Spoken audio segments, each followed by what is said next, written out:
అశ్వ సంవత్సరంలో కైలాస యాత్ర Shri Gayatri tours and travels 8977349696. Hi అందరికీ నమస్కారం. Welcome to its TV health. నేను మీ యాంకర్ త్రిపుర. చాలా మందికి ప్లాస్టిక్ సర్జరీకి కాస్మెటిక్ సర్జరీకి డిఫరెన్స్ తెలీదు. అసలు ప్లాస్టిక్ సర్జరీ అంటే ఏంటి, ఆ ప్రాసెస్ ఎలా ఉంటుందనేది ఈరోజు మనతో పాటు ఉన్నారు doctor Shravya Reddy, plastic and reconstructive specialist. వారిని అడిగి తెలుసుకుందాం. Hello doctor. Hi. So present చాలా మందికి ప్లాస్టిక్ సర్జరీ అంటే చాలా భయాలు ఉన్నాయి. అసలు ప్రాసెస్ ఎలా ఉంటుంది ma'am plastic surgery? Plastic surgery అంటే actually plastic and reconstructive surgery అని మా కోర్స్ పేరు అది అనమాట, మా డిగ్రీ పేరు అది. సో ప్లాస్టిక్ సర్జరీ అనేది ఫార్మ్ గురించి, ఎక్స్టర్నల్ అపియరెన్స్ గురించి, ఆర్ ఏదైనా లైక్ లావుగా ఉన్న వాళ్ళని సన్నగా చేయడము, సన్నగా ఉన్న వాళ్ళని లావు చేయడము అట్లా. రీకన్స్ట్రక్టివ్ సర్జరీ అనేసరికి ఏదైనా గాయాలు అయినప్పుడు, కాళ్ళు విరిగిపోయినప్పుడు, ఆ చేతిలో ఫింగర్స్ కట్ అయిపోయి వస్తారు చాలా మంది. సో వాటిని అతికించడము, హ్యాండ్ కట్ అయినప్పుడు హ్యాండ్ అతికించడము. అండ్ కొంచెం మందికి క్యాన్సర్స్ ఉంటాయి.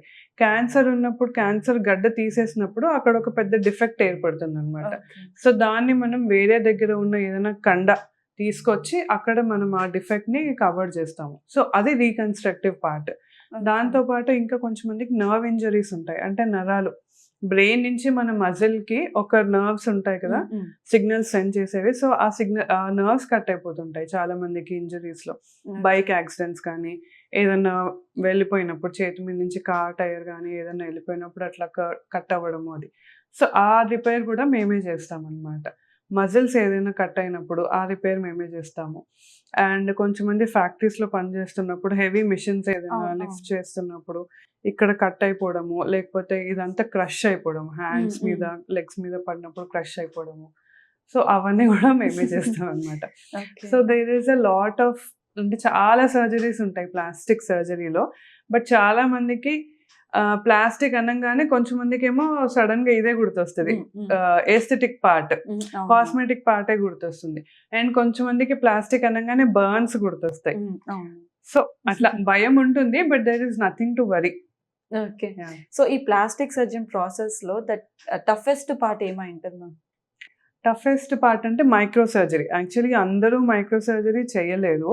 ఓన్లీ ట్రైన్డ్, లైక్ చాలా ఓపిక కావాలి దానికి, పేషెన్స్ కావాలి. ఎందుకంటే దట్ సూచర్ అంటే మేము కుట్టేసేది మన హెయిర్ కంటే కూడా ఇంకా హాఫ్ ఆఫ్ అంత డయామీటర్ ఉంటుంది అనమాట మేము యూజ్ చేసే సూచర్ మెటీరియల్. అండ్ దానికి ట్రైనింగ్ చాలా అవసరం అనమాట. ఓపిక ఉండాలి, ట్రైనింగ్ ఉండాలి, ఓరియంటేషన్ ఉండాలి. అండ్ పేషెంట్కి మనము అంత చేసినా కానీ రిజల్ట్ ఎట్లా ఉంటుంది అనేది పేషెంట్ షుడ్ ఆల్సో యాక్సెప్ట్. కొంచెం మందికి ఇంత చేసినా కానీ రిజల్ట్ అంత బాగా ఉండకపోవచ్చు, కొంచెం మందికి రిజల్ట్ బాగుంటుంది. That depends on various factors. మళ్ళీ పేషెంట్ మన దగ్గరికి ఎన్ని రోజుల తర్వాత వచ్చాడు, అది ఇది అని. సో అది కొంచెం అంటే డిఫికల్ట్ పార్ట్ అని కాదు, బట్ కొంచెం ఓపిక ఉండాలి దానికి. ఓకే మ్యామ్, మీరు ఇందాక చెప్పారు లైక్ లావ్ ఉన్న వాళ్ళని సన్న చేయడం అట్లా అని చెప్పేసి. సో అలా చేసిన తర్వాత మళ్ళీ వాళ్ళు లావ్ అయ్యే ఛాన్సెస్ ఉంటుందా మ్యామ్? అంటే వాళ్ళకి ఏంటి అంటే first we have to choose. మనం పేషెంట్ని చూస్ చేసుకునేటప్పుడు జాగ్రత్తగా చూస్ చేసుకోవాలి. పేషెంట్కి మోటివేషన్ అనేది ఇంపార్టెంట్ చాలా. అంటే నేను సన్నగా ఉన్నాను, సన్నగా అవ్వాలి, and I should maintain a healthy diet, healthy life style. ఆ మోటివేషన్ అనేది వెరీ ఇంపార్టెంట్. అలా లేకుండా నేను లైపోసెక్షన్ చేయించేసుకున్నాను, తర్వాత ఇష్టం వచ్చినట్టు తింటాను అంటే అది వర్కౌట్ అవ్వదు. సో లైపోసెక్షన్ చేస్తాము, తగ్గిస్తాము, బట్ వాళ్ళ రెస్పాన్సిబిలిటీ అది మెయింటైన్ చేయడానికి. ఓకే మ్యామ్, ఇప్పుడు మీరు చెప్పారు లైపోసెక్షన్ అని చెప్పేసి. ఆ సెక్షన్ చేయడానికి అంటే సిట్టింగ్స్ ఏమైనా ఉంటుందా, లేకపోతే ఇన్ అవర్స్ అని టైం పడుతుందా మ్యామ్ ఆ సెక్షన్ ఫినిష్ చేయడం? అంటే మనం పేషెంట్ మరీ లావుగా ఉన్నారు, చాలా ఎక్కువ తీసేయాలి, మనం ఒక్క సిట్టింగ్ లో యూజువల్ గా పేషెంట్ కి ఇంకా వేరే ఇష్యూస్ ఏమి రావద్దు, సేఫ్ గా ఉండాలి అంటే 5 to 6 liters తీస్తాం. ఓకే. ఇంకా మంచి టీం ఉండి, లైక్ మాకు ఇక్కడ anaesthesia team backup, ICU team backup అదంతా బాగుంటుంది కాబట్టి 10 liters వరకు కూడా తీయొచ్చు. వాళ్ళు పేషెంట్ అంటే వాళ్ళ కంఫర్ట్ లెవెల్ని బట్టి, వాళ్ళకు ప్రీవియస్ కండిషన్స్ ఏం లేకుండా హెల్దీ ఇండివిజువల్స్ అయితే 10 liters వరకు తీయొచ్చు. లేదు కొంచెం ఇష్యూస్ ఏదైనా ఉన్నాయి, కొంచెం ప్రాబ్లం అవుతుంది అంటే 5 to 6 liters వరకు తీస్తాము. నెక్స్ట్ సిట్టింగ్ లో నెక్స్ట్ పార్ట్, అంటే ఇప్పుడు మనం అబ్డామిన్ దగ్గర తీస్తే మొత్తం తీసేయాలి. నెక్స్ట్ సిట్టింగ్ మన దాన్ని టచ్ చేయకుండా ఉంటే బెటర్. సో ఒకసారి అబ్డామిన్ మొత్తం తీసేసిన తర్వాత నెక్స్ట్ టైం మీకు థైస్ కావాలంటే థైస్, లేదంటే అప్పర్ ఆర్మ్స్ అట్లయినా చేసుకోవచ్చు. సో వన్స్ రిమూవ్ అంటే తను ఇంతకు ముందంతా చాలా ఫ్యాటీ ఉంటారు, సడన్ గా రిమూవ్ చేయడం వల్ల వాళ్ళు స్కిన్ అనేది లూజ్ అయిపోతుంది.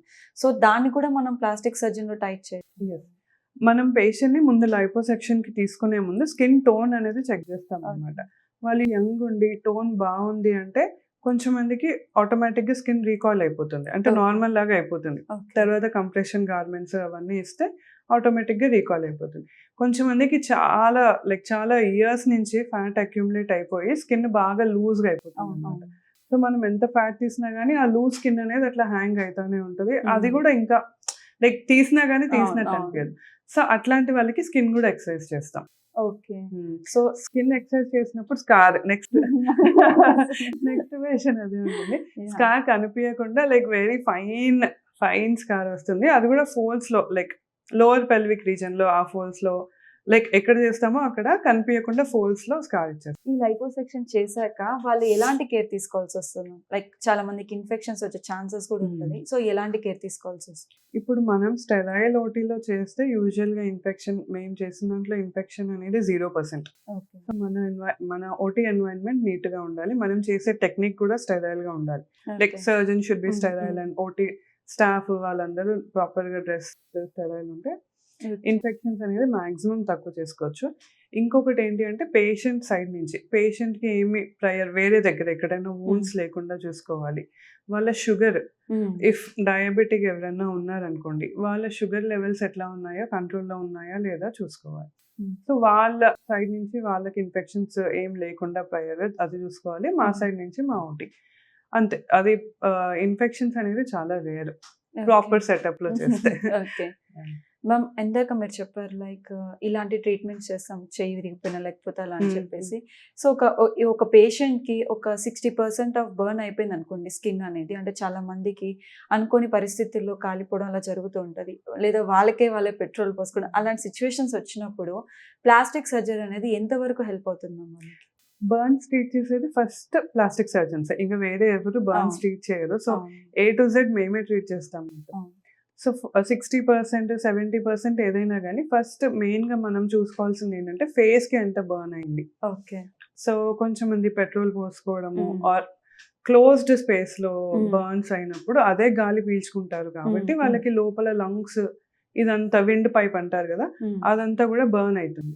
సో బర్న్ అవ్వడం వల్ల అదంతా వాపు వచ్చేసి ఆ పైప్ మొత్తం క్లోజ్ అయిపోయి గాలి తీసుకోవడానికి అవ్వదన్నమాట. సో మేమేం చేస్తామంటే పేషెంట్కి అట్లాంటి సిచ్యువేషన్లో ఉన్నాడు అనగానే ఎమ్మటే ట్యూబ్ వెంటిలేటర్ మీద కనెక్ట్ చేస్తాం. That is elective intubation.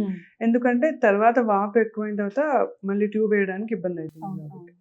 So అట్లా వెంటిలేటర్ మీద మెయింటైన్ చేస్తాం. That is the first thing. Next ఏంటి అంటే ఫ్లూయిడ్ లాస్ ఉంటుంది మనకి. స్కిన్ పోతుంది కాబట్టి మొత్తం వాటర్ అంతా ఎవాపరేట్ అయిపోతుంది. సో ఫ్లూయిడ్స్ అనేవి చాలా లాస్ అయిపోతాయి బాడీ నుంచి. సో దానికి తగ్గట్టు ఫార్ములాస్ ఉంటాయి. ఆ ఫార్ములాస్ క్యాలిక్యులేట్ చేసుకొని ఫ్లూయిడ్స్ ఇస్తాం. ఫ్లూయిడ్స్ ఇచ్చిన తర్వాత యూరిన్ అవుట్పుట్ ఎంత వస్తుంది అది మెయింటైన్ చేసుకుంటూ ఫ్లూయిడ్స్ ఇస్తాం. Next cleaning. బర్న్స్ అయిన తర్వాత ఎమ్మటే క్లీన్ చేయాలి. ఒక 15-20 minutes running water, tap water కింద 15-20 minutes క్లీన్ చేసేయాలి ఆ పర్సన్ని. So this is must. చాలా మంది 2 to 3 days తర్వాత, చిన్న గాయాలు పెద్ద గాయాలు ఎట్లయినా 2 to 3 days తర్వాత వితౌట్ ఎనీ క్లీనింగ్ వస్తారు. అది మెయిన్ సోర్స్ ఫర్ ఇన్ఫెక్షన్. అట్లా చేస్తే పుండ్లు, కాలిన గాయాలు అనేవి చాలా అట్రాక్ట్ చేస్తాయి ఇన్ఫెక్షన్ ని. సో మీరు అట్లా క్లీన్ చేయకుండా హాస్పిటల్కి వెళ్ళకుండా ఇంట్లోనే చేస్తే ఇన్ఫెక్ట్ అయ్యే ఛాన్సెస్ చాలా ఎక్కువ ఉంటాయి, ఎస్పెషల్లీ డయాబెటిక్ వాళ్ళకి. సో క్లీన్ చేయడం అనేది చాలా ఇంపార్టెంట్. అండ్ ఐసీయూ కేర్ ఉండాలి, ఐసోలేషన్లో ఉండాలి పేషెంట్, బయట నుంచి ఇన్ఫెక్షన్స్ రాకుండా. అండ్ వాళ్ళకి సర్జరీస్ ఎక్కువ అవసరం పడతాయి. క్లీన్ చేయడము, డ్రెస్సింగ్స్ చేయడము, మళ్ళీ క్లీన్ చేయాల్సి వస్తుంది. సో ఇవన్నీ ప్రాపర్ సెంటర్లో కేర్ తీసుకోవాలి. అంటే నార్మల్గా ఇప్పుడు మనకి సమ్ ప్లేస్లో బర్న్ అయింది అనుకోండి, మనం వేరే స్కిన్ తీసుకొచ్చి పెట్టడం జరుగుతుంది. సో ఆ మార్క్ అనేది అక్కడితో తగ్గిపోతుంది. సో వాళ్ళకి అంటే మనం ఎంత పర్సంటేజ్ ఆఫ్ బర్న్ అయితే మనం అలా రీప్లేస్ చేసే ఛాన్స్ ఉంటుంది? ఎంత పర్సెంటేజ్ అంటే మనకి అవైలబిలిటీ, స్కిన్ ఎంత అవైలబుల్ ఉందో అది చూసుకుంటాం ఫస్ట్. అండ్ ఎక్కువ ఏరియా కవర్ అవ్వడానికి మెషింగ్ అని చేస్తారనమాట. ఒక గ్రాఫ్ట్ తీసుకున్న తర్వాత వాటికి చాలా మల్టిపుల్ హోల్స్ మెష్ లాగా చేస్తాం. ఓకే. చేస్తే అది ఎక్స్పాండ్ అవుతుంది కాబట్టి Okay. ఎక్కువ ఏరియా కవర్ చేయొచ్చు. ఓకే. ఇది depends on the donor area. Donor Hmm. Areas అంటాం. యూజువల్ గా థైస్ నుంచి తీసుకుంటాం స్కిన్. ఓకే. థైస్ నుంచి తీసుకున్న స్కిన్ సరిపోతుంది అంటే ఓకే, ఉమ్. లేదు సరిపోవట్లేదు అంటే ఇంపార్టెంట్ ఏరియాస్ ఏవైతే ఉన్నాయో వాటిని ఇనిషియల్ గా కవర్ చేసిస్తాం గ్రాఫ్ట్ తోటి. ఓకే. తర్వాత ఆ డోనర్ ఏరియా మనం ఎక్కడి నుంచి అయితే స్కిన్ తీసుకున్నామో అది ఒక 2 to 3 వీక్స్ తర్వాత హీల్ అయిపోతుంది. ఉమ్. సో హీల్ అయిపోయి ఇంకా మంచిగా హీల్ అయిపోయింది అని తర్వాత మళ్ళీ అక్కడి నుంచే సెకండ్ Okay. టైం కూడా గ్రాఫ్ట్ తీసుకుంటాం. ఓకే. ఓకే. సో అదొక ఆప్షన్. ఇంకా మొత్తం కాలిపోయింది అసలు డోనర్ ఏరియాసే లేవు అంటే స్కిన్ బ్యాంక్స్ అని ఉంటాయి అన్నమాట. ఓకే. అంటే ఇప్పుడు మనకి హార్వెస్ట్ ఎట్లా చేస్తారు, కిడ్నీస్ Mm. లివర్ ఎట్లా హార్వెస్ట్ చేస్తారో అట్లా స్కిన్ బ్యాంక్స్ కూడా ఉంటాయి. ఓకే. సో చనిపోయిన వాళ్ళ దగ్గర నుంచి or చనిపోతున్న వాళ్ళ దగ్గర బ్రెయిన్ డెడ్ వాళ్ళ దగ్గర నుంచి స్కిన్ అనేది హార్వెస్ట్ చేసి ఆ స్కిన్ బ్యాంక్స్ లో పెడతారు. అక్కడి నుంచి మనం స్కిన్ కొనుక్కొని that is like a temporary, um. అంటే ఇన్ఫెక్షన్స్ రాకుండా వాటర్ ఎక్కువ లాస్ అవ్వకుండా టెంపరరీగా అది వేస్తాం. ఉమ్. అది వేసిన తర్వాత కొంచెం కొంచెం హీల్ అవుతున్నాడు అని పేషెంట్ హీల్ అవుతున్నాడు అనిపిస్తే డోనర్ ఏరియాస్ నుంచి కొంచెం గ్రాఫ్ట్ తీసుకొని వేసేస్తాం. ఓకే. సో మ్యామ్, అంటే నార్మల్గా స్కిన్ అనేది మనకి 7 లేయర్స్ ఉంటుంది.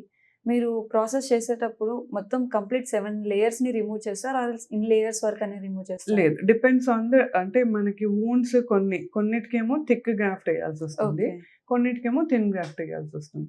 So okay. Either 1 layer 2 layers అట్లా తీసుకుంటాం.